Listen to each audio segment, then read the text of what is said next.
Oui, ben, c'est pas pour critiquer, mais à quoi ça sert que bonne maman soit allée se mettre les miches à l'air sur une barricade en brandissant le drapeau tricolore, si c'est pour ne pas aller voter 180 ans après?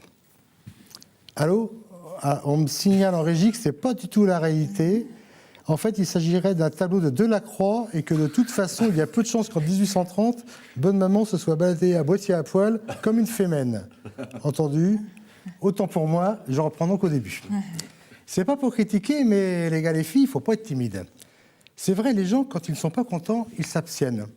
Au lieu d'aller voter, ces cornichons, même pas diplômés, restent affalés devant la télé à regarder Drucker vieillir en direct. Fatalement, quand à 20h, ils voient la tronche de Le Pen à la place de celle de Drucker, ils s'envolent. Déjà que ces branlotins avaient oublié d'aller s'inscrire sur les listes électorales, si en plus ils oublient d'aller voter, c'est vraiment ballot.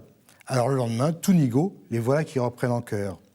Amis, entends-tu le vol noir des corbeaux sur nos plaines? Motivé, motivé, il faut rester motivé. Ah, on me souffle que c'est pas ça du tout. Les gens n'ont rien à cirer des vieilles rengaines de Zebda. On me dit qu'une personne sur 4 se dit prête à voter pour un parti raciste bien connu, des banques souverainistes homophobes. Alors la chanson à texte, sauf Daft Punk peut-être, et encore, pas pour les paroles, hein, pour les textes, pour les casques, pardon, à la rigueur. Ok, on se fâche pas, j'en reprends depuis le début. C'est pas pour critiquer, mais mesdames, messieurs, l'abstinence, c'est vraiment dépassé. Tiens, à propos de casque, un exemple au hasard, François Hollande. Moi, président, le changement, c'est maintenant. Même sa femme n'y croyait plus, c'est tout dire. D'ailleurs, il ne lui a pas envoyé dire, c'est maintenant le changement. Tu passeras le bonjour au fakir, et surtout, n'oublie pas de m'envoyer une carte postale. Résultat, 80% des Français ne lui font plus confiance, un record historique. Même cette andouille de Napoléon III n'avait pas fait pire après le désastre de Sedan. Alors qu'au départ, cette andouille, Hollande, donc pas Napoléon III, avait une majorité puisqu'il a été élu. Non seulement il ne s'en est pas servi, mais encore mieux, il a fait une politique contre sa majorité. Un truc qui allait se faire jeter direct à la prochaine, ou par la prochaine, allez savoir. Oui, comment? Alors, on me dit en régie que la vie privée du président, ses femmes, sa maîtresse, le MEDEF et compagnie, tout ça, ça n'intéresse pas les Français, qui ont d'autres socialistes à fouetter. Pas de problème, je n'insiste pas, reprenons donc, désolé, depuis le début. C'est pas pour critiquer, mais les chiffres sont formels.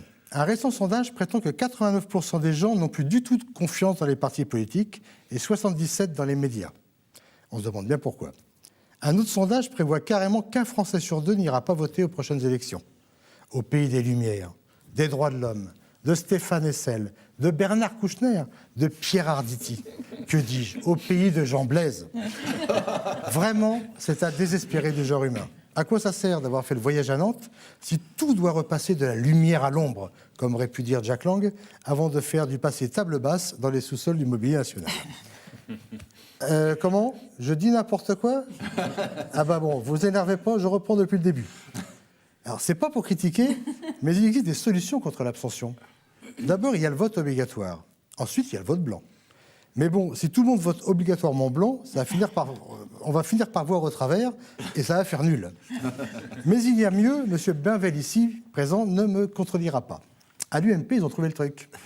Ils ont créé une cellule de recherche contre l'abstention.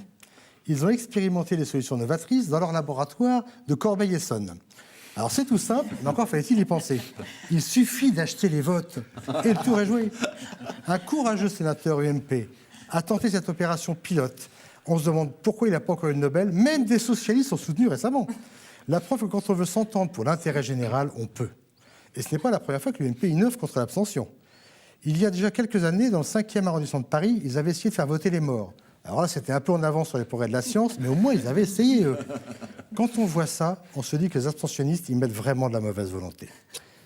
Mais on me dit qu'il est temps de m'abstenir moi-même. Je n'aurai donc qu'un mot.